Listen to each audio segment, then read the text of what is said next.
Stimulus check and stimulus package update for July 19th. Today we've got quite a bit of good news to cover and I'm super excited, starting with an announcement that a lot of you have been asking me, how do you make extra money during the pandemic? We know that we want to be part of building our wealth, getting control of stocks, building our wealth with real estate, but how do we do that when we're in the midst of a pandemic? Well, today I'm officially happy to announce that I'm launching a YouTube tutorial program that is going to walk you through exactly how I'm able to produce 3 to 5 high quality videos per day sometimes and monetize my channel. I'll give you insights on ad revenue and other streams of income like affiliate marketing and courses like those linked down below with the coupon code SUMMERFUN that you can use, and how you might be able to benefit from staying at home making videos next to a window with your iPhone. Seriously, that's how I started and that is how easy it is for you to start as well, and I will give you a step-by-step tutorial. Check out the information for that linked down below. Use the coupon code. There is a pre-sale going on until the program releases on August 10th. The price will go up a little bit as we approach that date.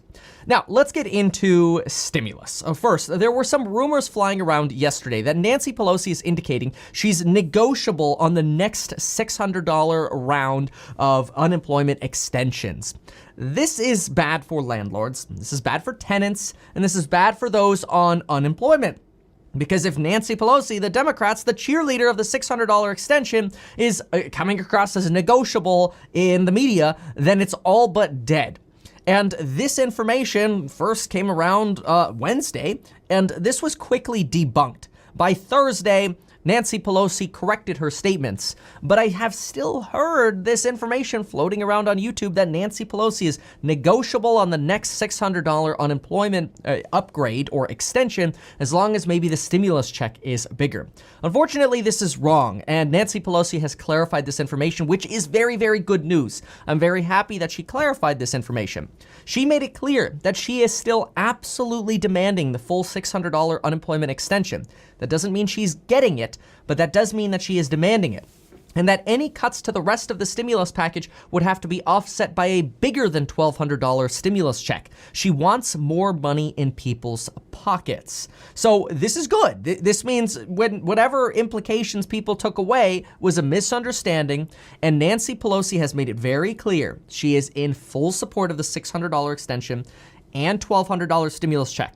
If other parts of the stimulus package get adjusted, she wants to see larger stimulus checks. I hope that clarity finds you well, because I think that is very good news, again, for those on unemployment and landlords and tenants. And if you have not yet watched my housing crisis and market crash video, I highly encourage you watch it because it breaks down the 3 scenarios that we might run into.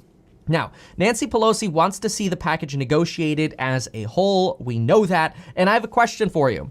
Am I the only one who currently is concerned for Nancy, given that every time she gives a speech or holds a press conference, it seems like she's talking about filling empty pockets and getting a bigger package? Anyway, this is good news overall, so expect Democrats to remain steadfast on the next unemployment extension for now. Furthermore, the House returns to work tomorrow at 9 a.m. Eastern Time, and the Senate returns to work at 3 p.m. Eastern Time. Leave it to Senator Mitch McConnell to sneak in one more sleep-in day for Congress, well, at least the Senate. Although I'm told that Mitch McConnell can't sleep anyway because there are too many protesters outside his home screaming things like, "No justice, no sleep," and "Wake up, Mitch." Let's just say I feel bad for the guy who has to go out like Tony Sopranos in his loafers to pick up a newspaper surrounded by protesters. Anyway, the latest Washington insiders report that Nancy and Mitch McConnell have been in recess, well, we know that, and that they've been talking on one of those talking tubes at the playground, the one you put your ear to and you kind of shout through.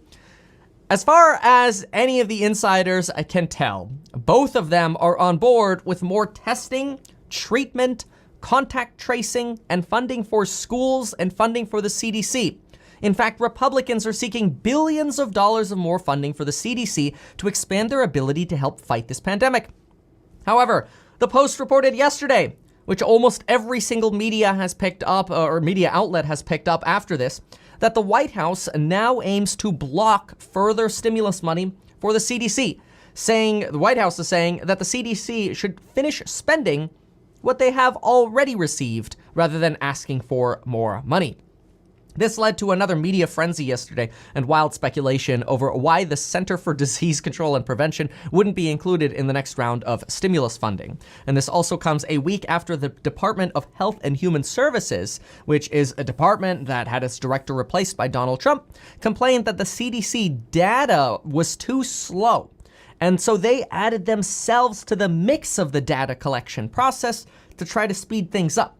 Though this does seem like the classic government work. When one arm of the government doesn't work well, rather than greasing that arm, they just add an arm. But then again, if I had a third arm, I'd finally be able to bench 420. Mitch and Nancy also both support some form of unemployment extension. We obviously heard that from Nancy earlier, and we know that Mitch does as well, though Mitch likely supports some sort of cap. We know that Treasury Secretary Mnuchin wants it not to exceed what you made prior, and Mitch seems to be balancing somewhere between $200 to $450, possibly as low as the $200 to $300 range. So this is where we're going to see some of the negotiation on this price range. Mitch is expected to release the text of his bill to the public as early as tomorrow, but possibly as late as Tuesday. Now remember, these bills are rarely written by the senators themselves. Instead, they're written by special interests in the name of the senator they're writing it for. So you're gonna see, a bill that's probably like, I don't know, I'm gonna guess 1,200 to 1,500 pages long, and it's gonna say presented by Mitch McConnell, which implies that he wrote it. But don't worry, the special interests are taking care of the writing of our laws for us. That should make us feel a lot of comfort. Anyway, many Americans are wondering about the latest surge in cases and what that means for the future of stimulus. In the short term, it seems that a surge in cases, it bodes well for more stimulus money in the future. And even though this package is being touted as the last stimulus package prior to the election, it is quite possible that if this surge continues, we might actually see additional packages, especially if things intensify as the cold season comes around and starts in the fall. Also, the longer this bill takes to negotiate, the longer it will likely add to pressures to pass something, which means the larger it will likely be. So, for example, if Congress goes to work on July 20th and by July 25th they hammer something out, the odds are it's probably not going to be that big because, well, the sooner they get closer to a deadline, generally the more people are wanting to go back to recess and the more people are willing to roll over and just agree, which in this case, just agree means spend more. We'll see if that's true. It'll be interesting to watch, especially since Democrats want to spend more and Democrats are saying, we'll cancel recess, Mitch. We'll do it. We'll do it. Additionally, many of us, or many people are also suggesting now that, look, case counts are up, but deaths are not up. And that maybe this pandemic isn't that bad because the survival rate is high. And this is true for 4 reasons, but does also create some problems. Yes, death counts are low, right? We're testing almost 8 times as many people as we were testing in March and April, so proportionately death counts have declined. The median age of somebody who has gotten diagnosed has declined from 65 to about 45, obviously dramatically increasing the odds of survival. And obviously, we've heard this before, deaths can lag up to 2 to 4 weeks. And it's possible that in the next 2 weeks, we'll start seeing an increase in these numbers, which would not be good news, obviously, for humanity, but again, will definitely have an impact on stimulus negotiations. And the fourth thing is doctors are finally improving their ability to treat the virus, such as rolling patients onto their stomachs to increase oxygenation to their lungs.